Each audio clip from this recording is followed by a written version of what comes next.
আজকে বাংলাদেশের মুসলমান ইসলামকে পছন্দ করে না। ইসলামের সবচেয়ে বড় শত্রু নামধারী মুসলমান। শুধু পছন্দ করে তাই নয়, বরং সহ্যও করতে পারে না।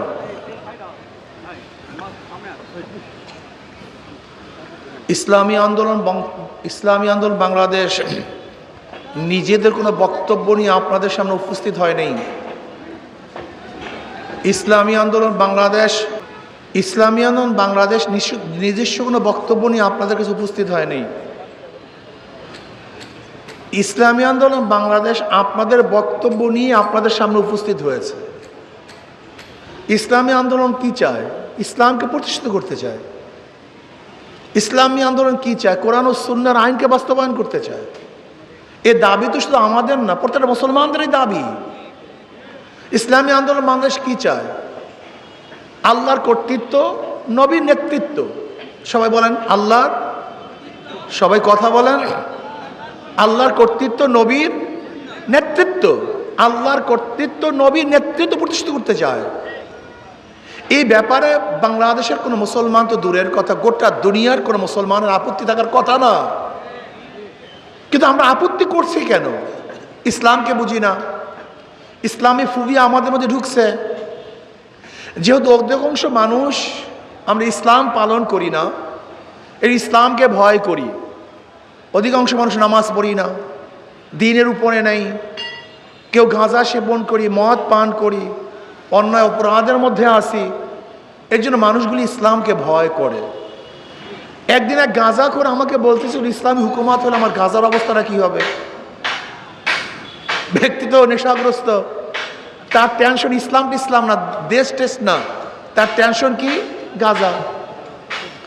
আমি বললাম, ভাই তুমি কি মসজিদে গিয়ে গাঁজা সেবন করতে পারো? বলে না। আমি বললাম কেন? বলে হুজুর পরিবেশ নেই। আমি বলি ইসলামী হুকুমাত যদি হয় তাহলে গোটা বাংলাদেশটাই মসজিদের পরিবেশ হয়ে যাবে।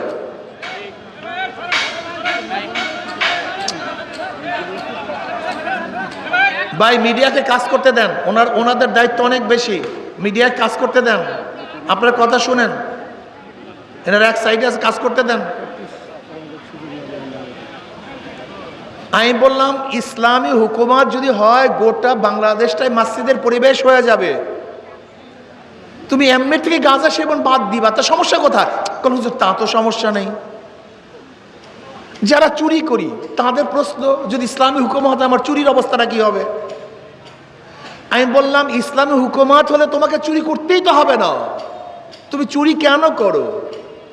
তোমার স্ত্রীর মুখে খানা তোলার জন্য, সন্তানকে পালার জন্য। ইসলামী হুকুমাত হলে রাষ্ট্রের দায়িত্ব তোমার সন্তানকে পালা।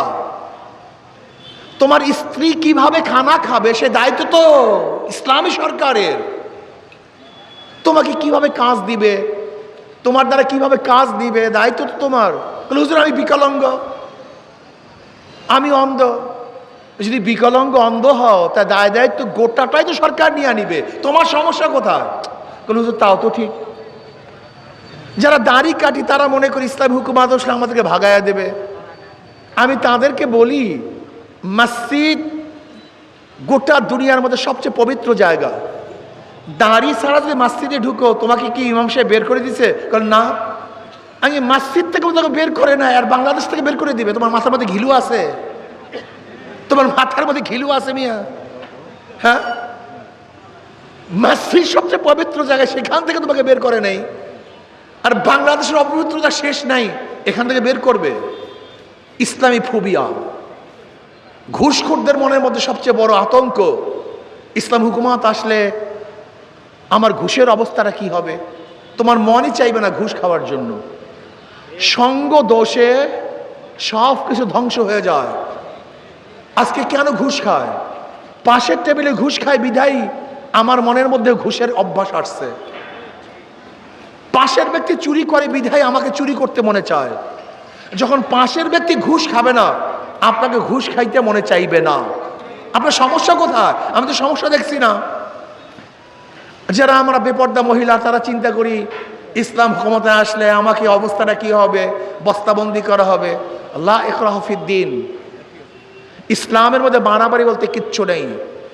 ইনশাআল্লাহ ইসলাম ক্ষমতায় আসলে বাংলাদেশটা এমন একটা সুন্দর পরিবেশ হবে, যেরকম বর্তমান পরিবেশ তোমাকে খারাপ বানিয়েছে, ইসলামী পরিবেশ তোমাকে ফেরেশতা তুল্য বানিয়ে দিবে। বিশ্বাস হয় না আপনাদের? হয় নাই বিশ্বাস? আচ্ছা বলেন তো, এখানে যারা দাঁড়ানো আছেন,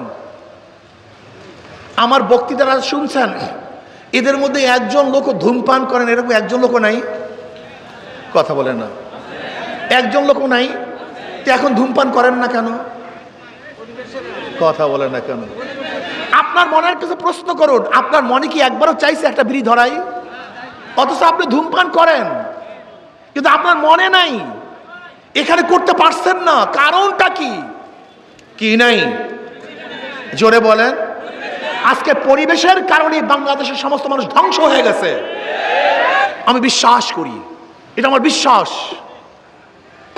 আজকে যে রাজনীতি বাংলাদেশে প্রচারিত আছে, এই রাজনীতির মধ্যে কেউ যদি ফেরেশতাও ঢুকে সে আজাজিল হয়ে বের হয়ে যায়, আর ইসলামী রাজনীতির মধ্যে আজাজিল ঢুকলে ফেরেশতা হয়ে বের হয়ে যায়। বিশ্বাস হয় না আপনাদের? আচ্ছা বলেন তো, আবরার ফাহাদকে কারা হত্যা করেছে? বুয়েটের ছাত্ররা। এই বুয়েটের ছাত্রগুলি কারা? এরা সবচেয়ে ভালো ছাত্র, মেট্রিকে ভালো রেজাল্ট, আইএ ভালো রেজাল্ট, ওরা ভালো পড়াশোনা করেছিল, বিধায় তো বুয়েটে ভর্তি হতে পেরেছে। কিন্তু ছাত্রগুলি ছিল ফেরেশতা তুল্য, কিন্তু ওই দল করার কারণে তারা কি হয়ে গেছে? খুনি হয়ে গেছে। নাকি ভাই? ছিল ফেরেশতা, হয়ে গেছে আজাজিল, ওরা হয়ে গেছে খুনি। জাহাঙ্গীর ইউনিভার্সিটিতে 100 ধর্ষণ করার পরে কারা সেঞ্চুরি পালন করেছে? এই ছাত্ররা। আজকে ফরিদপুরে একটা ছাত্রলীগের সভাপতি, জেলার সভাপতি 2000 টাকা পাচার করেছে। ও তো ভালো ছাত্র ছিল, 2000 কোটি টাকা পাচার করেছে। ও তো ভালো ছাত্র ছিল, কিন্তু আজকে কেন পাচারকারী হয়েছে? এই দলের কারণে। হাজারো ছাত্র অস্ত্রবাজ হয়ে গেছে। আপনি দেখেছেন বর্তমান বিএনপির ছাত্র দলের ছাত্ররা ছাত্র দলকে হত্যা করছে। আপনি বর্তমান দেখতেছেন ছাত্র দলের ছাত্ররা যুবলীগের মানুষদেরকে হত্যা করছে। আজকে আপনারা দেখছেন আজকে যুবলীগের লোক বিএনপিকে হত্যা করছে। আপনি দেখেন আজকে নরসিংদীতে অবস্থাটা কি? এর কারণটা কি? এরা খুনি ছিল না, এরা ডাকাত ছিল না, এরা বদমাশ ছিল না, এরা ধর্ষক ছিল না, এরা গাঁজাখোর ছিল না, এরা অস্ত্রবাজ ছিল না। কিন্তু ওই দল ওদেরকে অস্ত্রবাজ বানিয়ে দিয়েছে, ওই দল ওদেরকে খুনি বানিয়ে দিয়েছে, ওই দল ওদেরকে ধর্ষক বানিয়েছে, ওই দল ওদেরকে চাঁদাবাজ বানিয়েছে।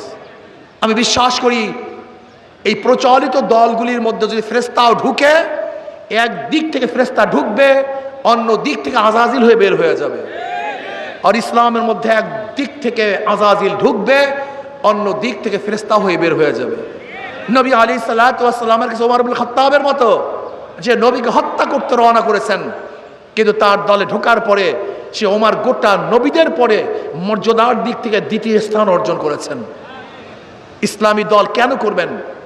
আপনার জন্য আপনি ইসলামী দল করবেন, আপনার সন্তানের নিরাপত্তার জন্য আপনি ইসলামী দল করবেন, আপনার স্ত্রীর নিরাপত্তার জন্য আপনি ইসলামী দল করবেন, আপনার সম্পত্তির নিরাপত্তার জন্য ইসলামী দল করবেন, আপনার জান মাল ইজ্জতের নিরাপত্তার জন্য ইসলামী দল করবেন। আজকে এতিম, গরিব, মিসকিন, জেলে, তাঁতি, মজদুর, মেতর সবার অধিকারকে বাস্তবায়ন করার জন্য আপনি ইসলামী দল করবেন। প্রিয় ভাইয়েরা আমার, আমি আশ্চর্য হয়ে যাই, গরিবদেরকে দেখলে আমার সবচেয়ে বেশি মায়া লাগে। ইসলামের গোটা অর্থনীতি গরিবদের জন্য, অথচ গরিব ইসলামকে পছন্দ করে না। বোখারাম চৌধুরী দেখো, বর্তমান প্রচলিত অর্থনীতি 100 বছর যদি পরিচালিত থাকে, কোনোদিন কোনো গরিব ধনী হবে না। ধনী শুধু ধনী হবে, গরিব শুধু গরিব হবে। আমি উদাহরণ দিয়ে বারবার, আজকে আপনি যাবেন ব্যাংকের মধ্যে 10 লক্ষ টাকা লোন আনার জন্য, বলবেন ভাই আমাকে 10 লক্ষ টাকা লোন দেন, ব্যাংক বলে মর্গেজ দেন। আপনি বলবেন হুই আমি তো গরিব, কোথায় মর্গেজ পাবো? বলে ব্যাংক ওই ব্যক্তিদেরকে টাকা দেয় যাদের আছে, যাদের নাই তাদেরকে ব্যাংক কিছুই দেয় না। কথা বলছে তো করে, ব্যাংক কাদেরকে দেয়? জোরে বলেন। যাদের নাই, ওই সলিমুল্লাহ কলিমুল্লাহ, তুমি সলিমুল্লাহ কলিমুল্লাহ থাকবে, ব্যাংক তোমাকে কোনোদিন কিচ্ছুই দিবে না। বর্তমান পুঁজিবাদী অর্থনীতি ধনীদের জন্য, গরিবদের জন্য না। আর ইসলামের গত অর্থনীতি, গোটা অর্থনীতি গরিবদের জন্য। জাকাত গরিবদের জন্য, ফাতরা গরিবদের জন্য, মানত গরিবদের জন্য, দান গরিবদের জন্য, ওসর গরিবদের জন্য। আমার নবী গরিবও ছিলেন, আমার নবী এতিমও ছিলেন। যেহেতু আমার নবী গরিব ছিলেন, এই জন্য নবী আলাইহিস সালাম অর্থনীতি এমনভাবে সাজিয়েছেন যেন সমস্ত গরিবরা দরিদ্র সীমার উপরে চলে যায়। ইসলাম হুকুমত যদি হয়, আমি চ্যালেঞ্জ দিয়ে বললাম, আগামী 5-10 বছরের মধ্যে গোটা গরিবগুলি দরিদ্র সীমার উপরে চলে যাবে। বিশ্বাস হয় না?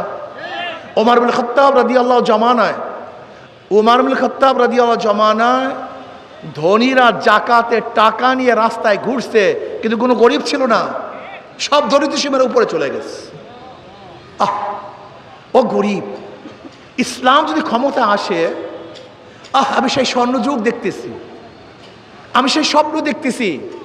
ইসলাম যখন ক্ষমতা আসবে, সুষম বন্টন হবে, গরিবগুলির মুখে হাসি ফুটবে, খাবো সবাই একত্রিত হয়ে খাবো, সুখ করবো, শান্তি করবো, সবাই একসাথে সুখ শান্তি করব, পরিধান করবো সবাই একই সাথে পরিধান করব, হাসবো সবাই একই সাথে হাসবো, কাঁদবো সবাই একই সাথে কাঁদবো, লড়বো সবাই একই সাথে লড়বো, আনন্দ করবো সবাই একই সাথে আনন্দ করব। এর নাম ইসলাম। ইসলাম গোটা দুনিয়ার মানুষের জন্য, কল্যাণের জন্য আসছে। অথচ বাংলাদেশের মানুষ ইসলামকে পছন্দ করে না। প্রিয় ভাইয়ারা আমার, 53 বছর যারা শাসক ছিলেন, এই জাতিকে মুক্তি দিতে পারেন নেই। আমরা আজকে জিয়াউর রহমান সাহেবের আদর্শের কথা বলি, জিয়াউর রহমান সাহেব এইটা করছেন সেইটা করছেন। আচ্ছা, জিয়াউর রহমান সাহেবের আদর্শের বয়ানে সত্তার সাহেবকে আমরা ক্ষমতায় নিয়েছিলাম না? কথা বলেন। কিন্তু কি উপহার দিয়েছে? থাকতেই পারে নাই। জিয়াউর রহমান সাহেবের আদর্শের বয়ানে আমরা 1991 সনে খালেদা জিয়াকে ক্ষমতায় নিয়েছিলাম না? জিয়াউর রহমান সাহেবের আদর্শের কারণে আমরা 2001-এ দ্বিতীয়বার বিএনপিকে ক্ষমতায় নিয়েছিলাম না?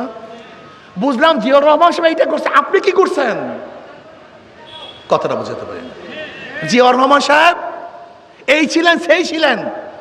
আমরা জিয়াউর রহমান সাহেবের আদর্শের কারণে তো আপনাদেরকে আমরা সত্তার সাহেবকে ক্ষমতায় বসাইছি, খালেদা জিয়াকে 91-তে ক্ষমতায় বসাইছি, 2001-এ ক্ষমতায় বসাইছি। কিন্তু আমরা কি দেখেছি? জিয়াউর রহমান সাহেবের আদর্শ ভিত্তি করে আপনারা শুধু 1991 থেকে 96 পর্যন্ত দেশকে গোটা দুনিয়ার মধ্যে দুর্নীতিতে 3বার চ্যাম্পিয়ন করেছেন। কয়বার? 1বার 2বার না, 3বার চ্যাম্পিয়ন করেছেন। এটা আমাদের দোষ না, দোষ তো আপনাদের। আমরা তো ক্ষমতায় ছিলাম না। আমরা দেখেছি সেই সময়ের পত্রিকাগুলি আজও আমাদের সামনে আছে, এই চুরি, এই ডাকাতি, এইটা সেইটা। না ভাই, আর কোনো আদর্শ বিক্রি করে আমরা ক্ষমতায় যেতে চাই না। আমরা আল্লাহ আল্লাহর রসুলের আদর্শ বাস্তবায়ন করতে চাই। 71-এর চেতনা, অমুকের চেতনা, এই চেতনা বাদ দেন। আমরা মদিনার চেতনা উদ্বুদ্ধ হই, আল্লাহর কর্তৃত্ব প্রতিষ্ঠিত করি, কোরআন হাদিসকে বাস্তবায়ন করি। যদি কোরআন হাদিস বাস্তবায়ন করতে পারি, ইনশাআল্লাহ দুনিয়াতেও শান্তি, আখিরাতেও শান্তি। প্রিয় ভাইয়ারা আমার, যারা মুসলমান, আমি আপনাদেরকে প্রশ্ন করতে চাই, যদি কেউ বলে আমি শরীয়ত আইনে বিশ্বাসী না, জানি না ফতোয়া কি হবে। এ ফতোয়া আপনারা দিবেন? যদি কেউ বলে আমি শরীয়তি আইনে বিশ্বাসী না, এর ফতোয়া কি হবে আপনারা দিবেন। পিআর সিস্টেমে নির্বাচন চাই। যদি পিআর সিস্টেমে নির্বাচন হয়, তাহলে ফেসিস আর তৈয়ার হবে না। পিআর সিস্টেমে নির্বাচন হলে কালো টাকা সরাসরি থাকবে না। পিআর সিস্টেমে নির্বাচন হলে পেশি শক্তি ব্যবহার করা হবে না, ভোট ছিনতাই হবে না, লুটপাট হবে না, ডাকাত গুন্ডা বদমাশ আর ক্ষমতায় যেতে পারবে না। পিআর সিস্টেমে নির্বাচন হলে কোটি কোটি কোটি টাকা নমিনেশন বাণিজ্য আর হবে না। পিআর সিস্টেমে নির্বাচন হলে জাতীয় সরকার গঠন হবে, যেখানে সমস্ত আদর্শের মানুষ থাকবে। পিআর সিস্টেমে নির্বাচন হলে কোনো ভোট আর নষ্ট হবে না। পিআর সিস্টেমে নির্বাচন হলে এমন এক সংসদ হবে, যে সংসদের মধ্যে আলোচনার ভিত্তিতে সমস্যার সমাধান খোঁজা হবে। রাস্তায় হরতাল অবরোধ আর করা হবে না। পিআরসি নির্বাচন নিরাপদ নির্বাচন, পিআরসি নির্বাচন আদর্শের নির্বাচন। কাজে আসুন অবশ্যই আমি অন্তর্বর্তী সরকারকে বলবো সংস্কার, বিচার এবং আমাদের দাবি হলো পিআরসি নির্বাচন অবশ্যই আপনাকে দিতে হবে। যদি পিআরসি নির্বাচন দেন তাহলে ফ্যাসিস্ট আর বাংলাদেশ তৈরি হবে না। কাজে আসুন আমরা সব ইসলামী হুকুমাত কায়েম করার জন্য চেষ্টা করি। আর একটা কথা বলি, আমার কথা শেষ করব। দেখেন ওদের সব জায়গায় ধোঁকাবাজি। যারা নৌকা নির্বাচন করে নিজেরা নৌকা চালাতে পারে না, নাকি ভাই? যারা ধানের শেষে নির্বাচন করে নিজেরা ধান কাটতে পারে না, যারা নাঙ্গলে নির্বাচন করে নিজেরা নাঙ্গল বইতে পারে না। নৌকা চালায় কারা? গরিবরা। ধান কাটে কারা? গরিবরা। নাঙ্গল বয় কারা? কিন্তু যারা নির্বাচন করে একজনও গরিব না, মার্কা সব গরিবদের, কিন্তু যারা নির্বাচন করে একজনও, তেমন সব ধোঁকাবাজি। ঘুমের সময় নৌকা কেউ বুকে নিয়ে ঘুমায় না, ধানের শীষ কেউ বুকে নিয়ে ঘুমায় না, নাঙ্গল কেউ বুকে নিয়ে ঘুমায় না। কিন্তু হাত পাখা এমন একটা মার্কা যে নির্বাচন করে সেও চালাতে পারে, যারা সমর্থন করে তারাও ঘুরাতে পারে। হাত পাখা প্রয়োজন পুরুষের, হাত পাখা প্রয়োজন মহিলাদের। হাত পাখা শান্তি দেয় গরিবদেরকে, হাত পাখা শান্তি দেয় ধনীদেরকে। হাত পাখা এমন একটা প্রতীক, কারেন্ট ফেল করে, হাত পাখা ফেল করে না। হাত পাখা সবাইকে শান্তি দেয়। হাত পাখা শান্তি দেয় মুসলমানদেরকে, হাত পাখা শান্তি দেয় হিন্দুদেরকে, খ্রিস্টান, বৌদ্ধদেরকে। কাউর মার্কা বুকে নিয়ে ঘুমায় না, কিন্তু ঠিক ঘুমের সময় একটা মার্কাই বুকের উপর থাকে, সেই মার্কাটার নাম হাত পাখা। আমি বিশ্বাস করি হাত পাখা যদি বিজয় হয় এই জাতি বিজয় হবে, হাত পাখা বিজয় হয় এই গোটা জনগণ বিজয় হবে, দেশ বিজয় হবে, সমস্ত আদর্শের মানুষ বিজয় হবে। কাজে আগামী মার্কা হাত পাখা মার্কা। ইনশাল্লাহ আশা করি ইসলামী দলগুলো ঐক্যবদ্ধভাবে একটা বাক্স দেওয়ার ইনশাল্লাহ আমরা চেষ্টা করতেছি। যেখানে ইসলামের একটা বাক্স থাকবে আমরা সমৃদ্ধভাবে সেখানেই তাদেরকে ভোট দেবে ইনশাআল্লাহ।